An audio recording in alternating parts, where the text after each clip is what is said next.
morning mga master, mga karador. Andito tayo ngayon sa Real. Ito po yung lugar na hibasanan dito na pinangunguhaan nila ng bugitis. Marami daw po ditong bugitis.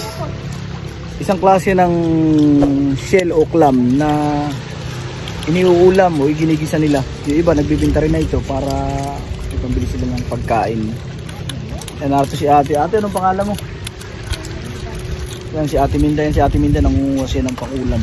Actually, ang ganitong klase ng bugitis ay nostansya. Mayaman sa iodine. Ito po yung klase ng bugitis. Oh. Ang tawag po rito yung bugitis, mga karyador, mga master. Yan. Ito si Ate Minda, oh, nangunguha. Ito na yung nakuha ni Ate Minda. Yan o.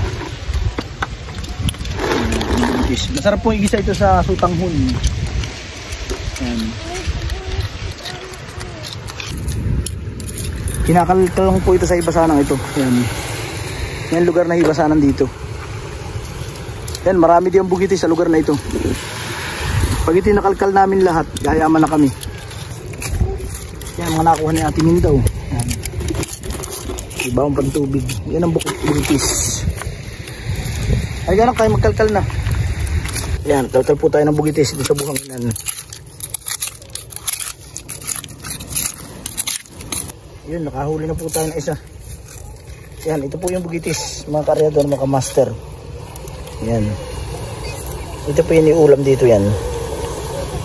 Yan, bugitis. Yan, anak, nakakuha ka na, anak?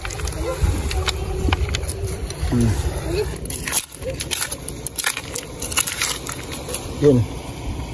Yan, nakakuha ulit tayo ng bugitis. Yan yung bugitis.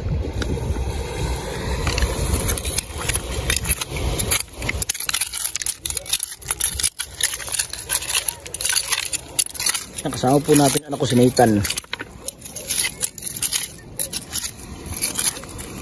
Wala anak, wala. Ay, nakakuha yung anak ko na isa. Ibang kulay niya, puti. Yan mga karedor ang kulay ng bugitis. Yan. Dito yung nakukuha sa Marcon. Sa hibasanan niya, may nakukuha mag-anak ko. Mag-iina.